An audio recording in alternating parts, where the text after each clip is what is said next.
오늘 하나님께서 우리에게 주신 말씀은 마태복음 15장 29절부터 31절까지 말씀입니다. 같이 읽도록 하겠습니다. 시작.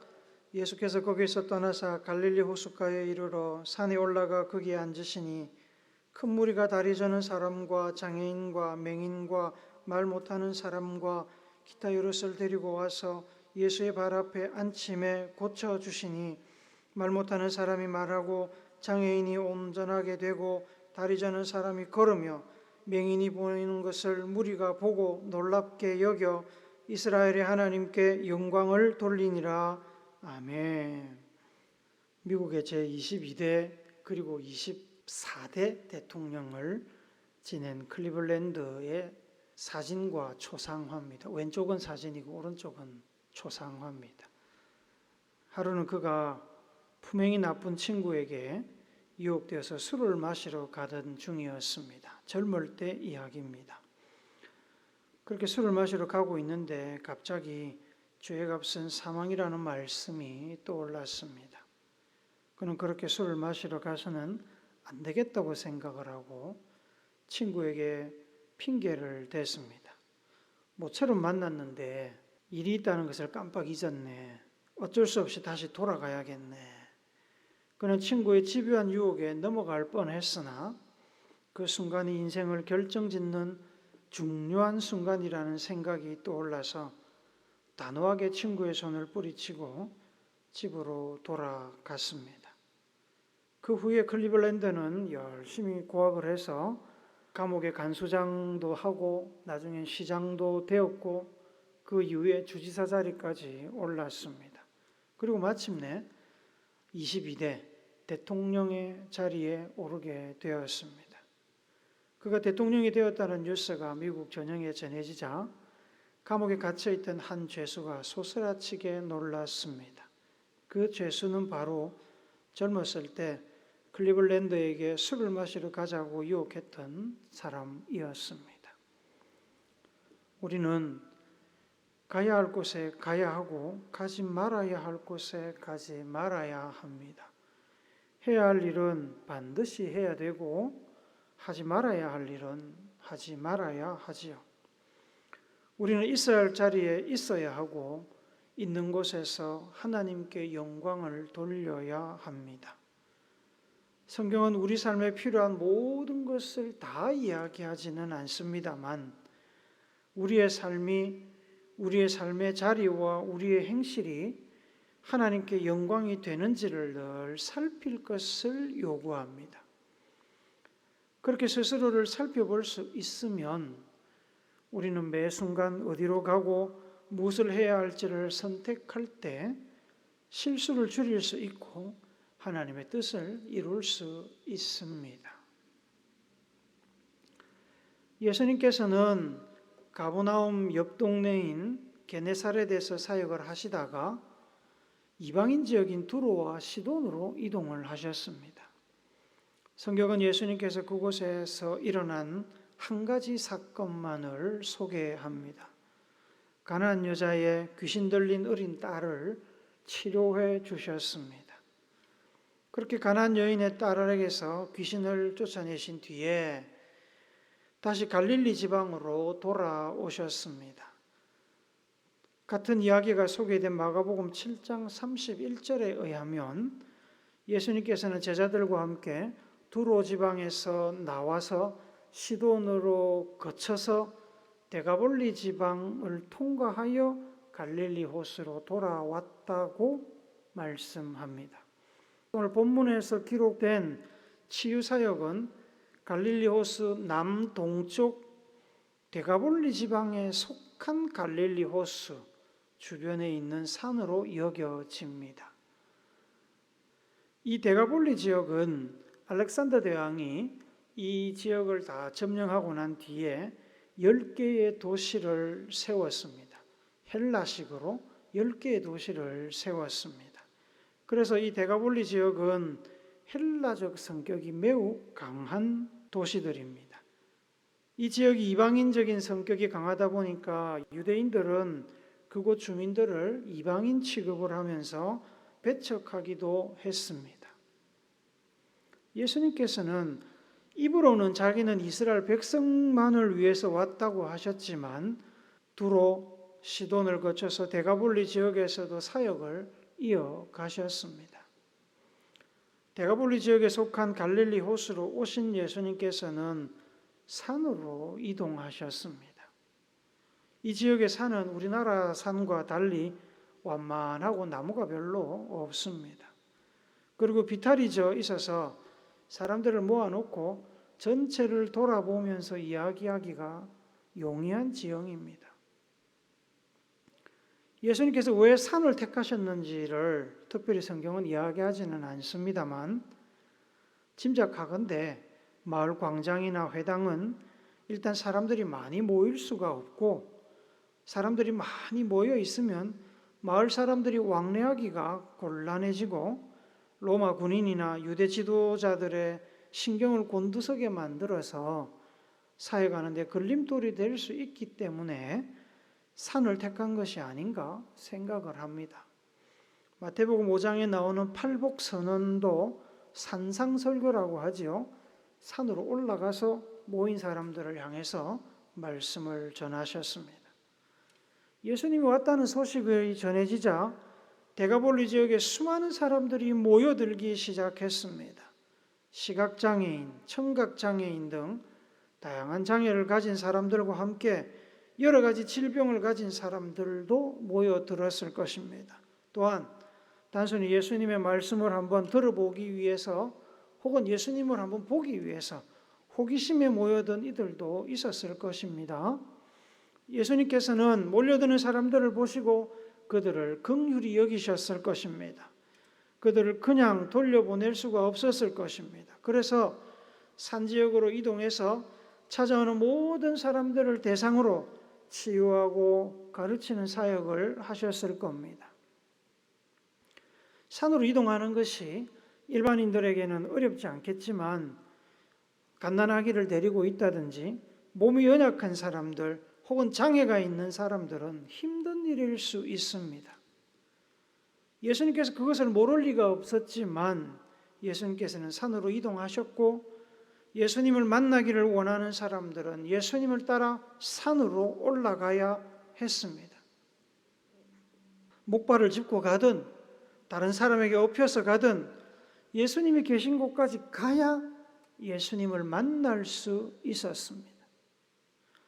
예수님을 만나야 치료받을 수 있고 회복될 수 있었습니다.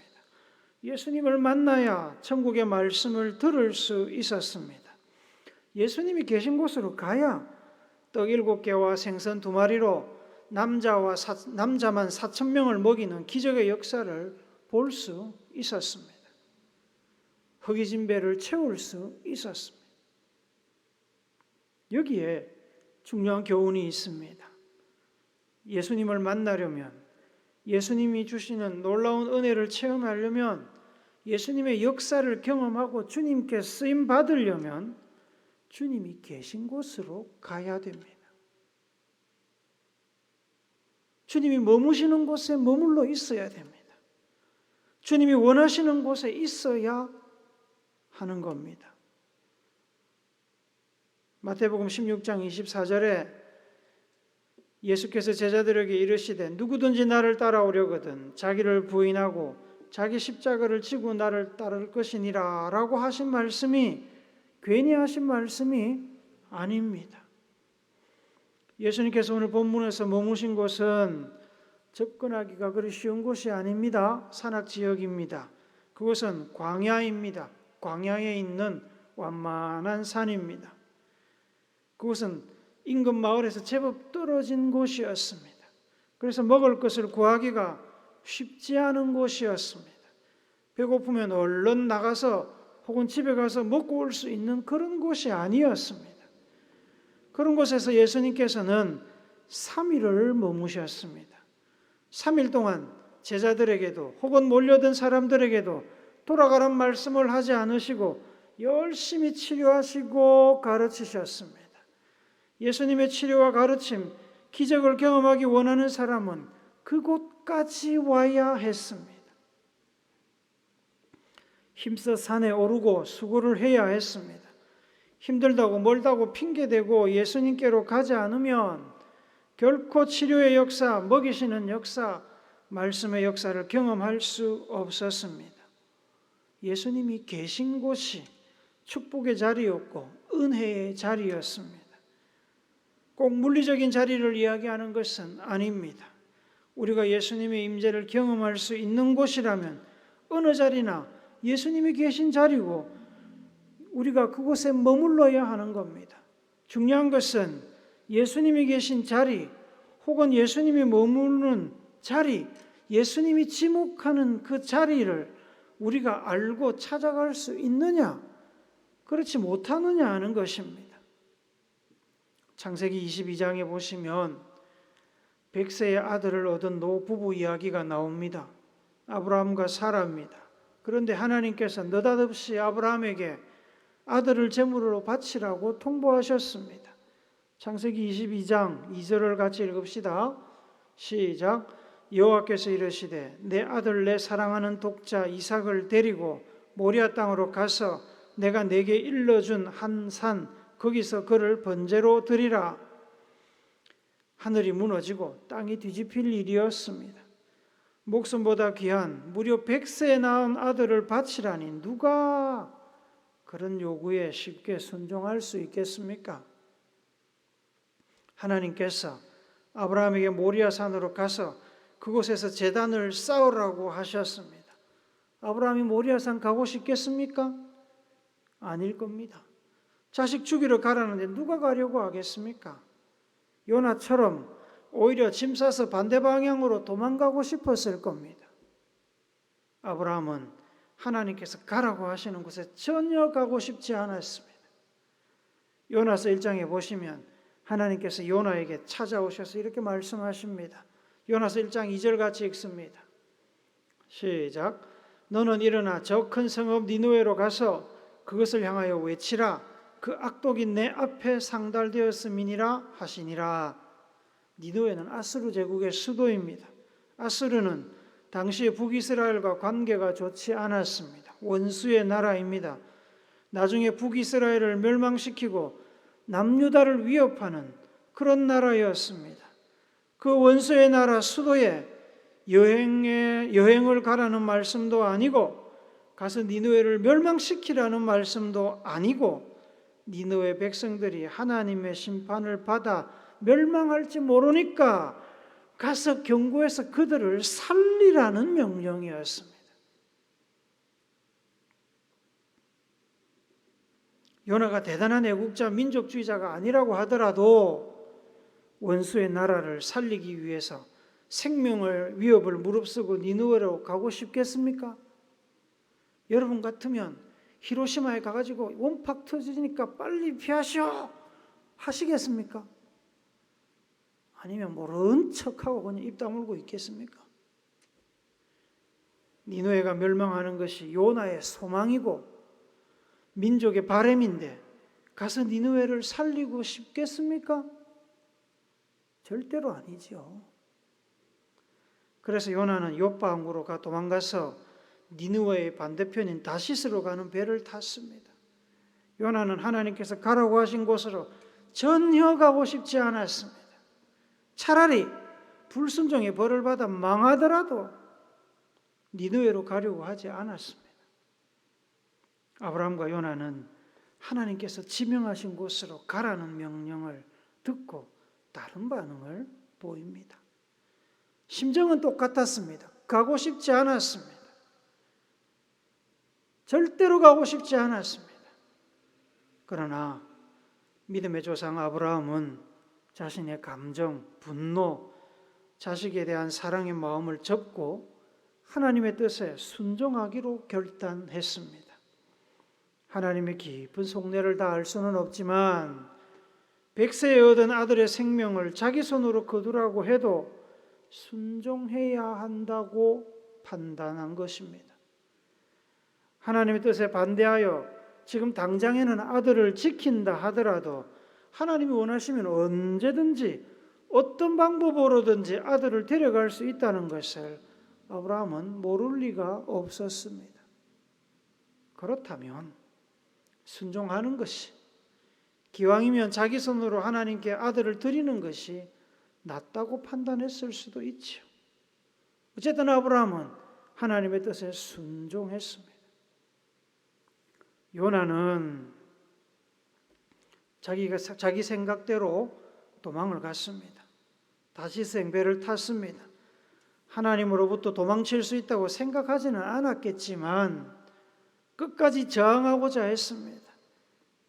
하지만 물고기 뱃속에서 3일을 머무는 동안 요나의 기세가 꺾였습니다.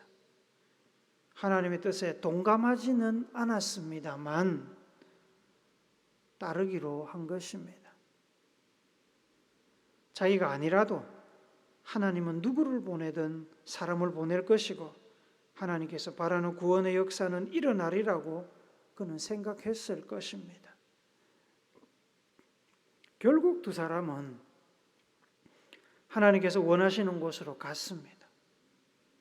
그들이 하나님께서 원하시는 곳으로 갔을 때 그들은 하나님의 놀라운 역사를 목격하게 됩니다. 아브라함은 아들을 대신할 재물을 얻었습니다. 아들을 살리고 의인이라는 칭찬을 들었습니다. 요나는 이방인 니느웨 사람들이 하나님 앞에서 회개하는 기적적인 광경을 보게 되었습니다. 비록 민족의 입장에서 반가운 것은 아니었지만 자신이 전한 그 경고로 인해서 무려 12만여 명이 회개하고 살아나는 것을 보게 되었습니다. 예수님을 따라 힘들게 산에 올라간 이들은 그곳에서 날이 가는지도 모르고 3일을 머물렀습니다. 얼마나 예수님의 말씀이 은혜가 되고 예수님께서 행하시는 치료의 역사가 놀라웠던지 그들은 집에 돌아갈 생각도 하지 않고 3일을 머무르며 기적의 현장을 체험했습니다. 부흥회가 일어난 겁니다. 그곳에서. 그리고 그 산에 있던 사람들은 이스라엘의 하나님께 영광을 돌렸다고 성경은 기록합니다. 예수님께서 치료하시고 입히시고 먹이시고 가르치시는 그것을 보면서 이스라엘의 하나님께 영광을 돌렸습니다. 이상하지요? 그곳에 모여있던 이들 중에는 유대인들도 있었겠지만 이방인들도 있었을 것입니다. 왜 예수님께 영광을 돌리고 예수님을 환호하지 않고 하나님께, 그것도 이방인색이 강한 데가볼리 지역에서 그들을 혐오하고 인간 취급하지 않는 이스라엘의 하나님께 영광을 돌렸을까요? 이방인 색깔이 강한 데가볼리 지역에서 치유하시며 가르치실 때 성경은 기록하지 않았지만 예수님께서는 틀림없이 모든 영광을 하나님께 돌리셨을 겁니다. 하나님께 돌리라고 가르치셨을 겁니다. 치유도 천국 복음도 하나님께로부터 나오는 것임을 강조하셨을 겁니다. 그렇지 않고서야 어떻게 그곳에 모인 사람들, 기적을 보고 기적을 체험한 사람들이 예수님이 아니라 하나님께 영광을 돌리겠습니까? 그곳에 모인 사람들은 예수님께서 자기를 감추고 드러내신 높으신 하나님께, 예수님의 기적의 손가락이 가리키는 이스라엘의 여호와 하나님께 영광을 돌렸습니다. 젊은 부자 간원이 어느 날 예수님을 찾아와서 영생 얻는 방법을 구했습니다. 그는 이렇게 예수님께 물었습니다. 선한 선생님이여, 내가 무엇을 하여야 영생을 얻으리까?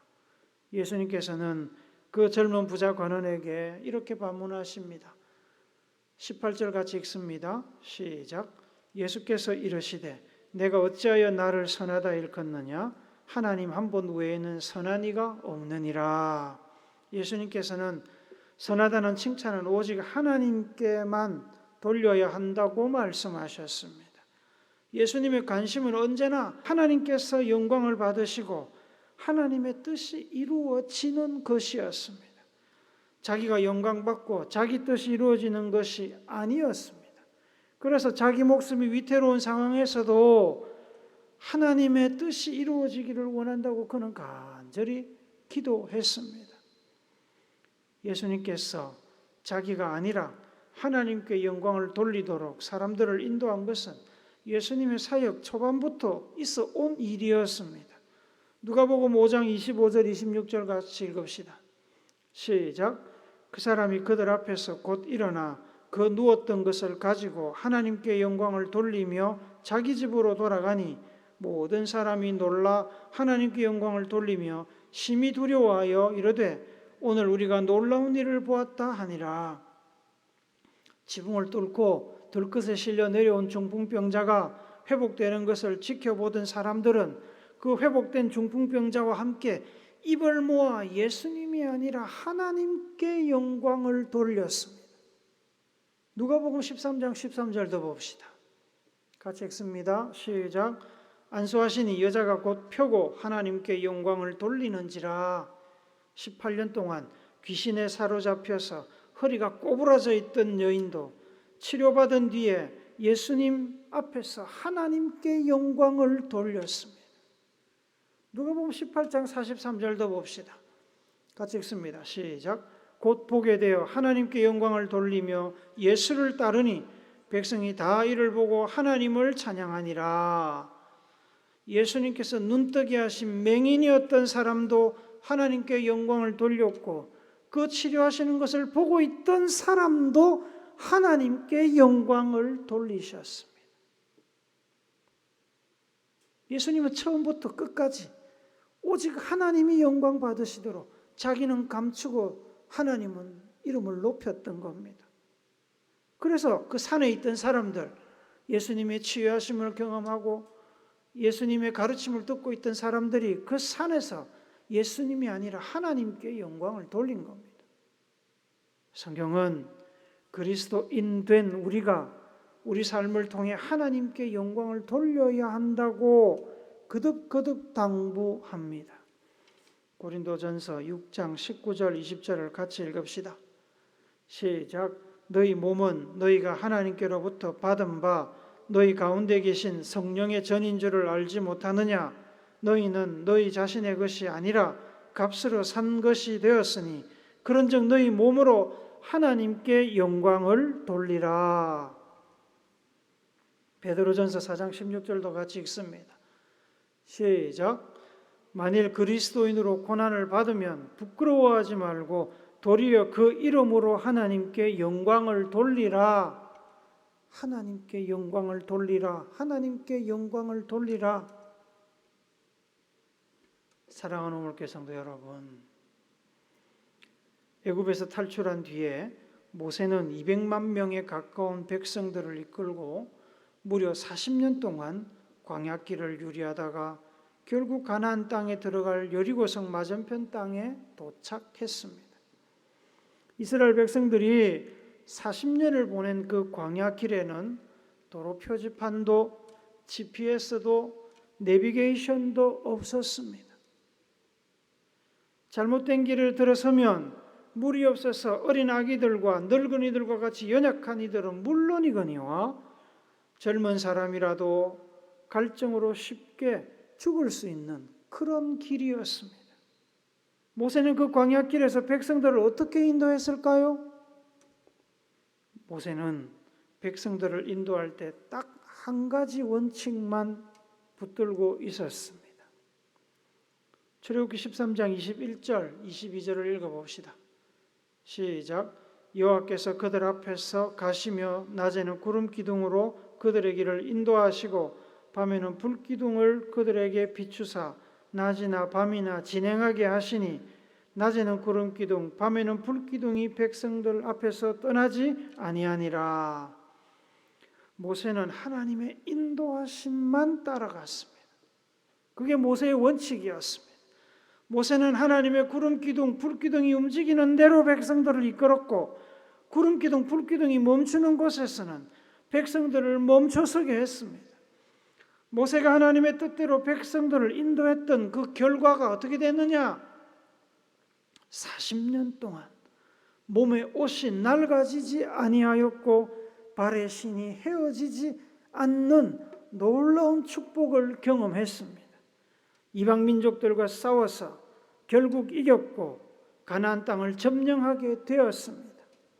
하나님의 인도하심을 따라 있어야 할 곳에 있고 해야 할 일을 한 결과로 이스라엘 백성들은 하나님이 주시는 큰 복을 받아 누렸고 하나님께서는 이스라엘 백성들을 통해서 영광을 받으셨습니다.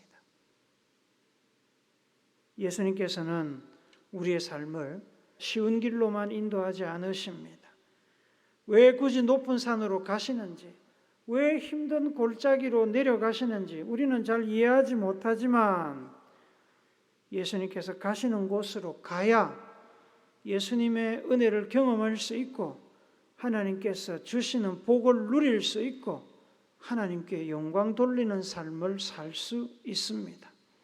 따라가지 않으면, 내 편한 곳에 머물러 있으면 결코 우리는 예수님의 기적의 현장도 은혜의 말씀도 경험할 수 없을 뿐더러 하나님께 영광을 돌릴 수도 없습니다. 예수님이 가신 길을 부지런히 따라가고 예수님이 있으라고 하는 곳에 머물러서 하나님이 주시는 복을 누리고 하나님께 영광을 돌리는 여러분과 제가 되기를 순종의 모범이 되신 예수님의 거룩하신 이름으로 축복합니다. 아멘.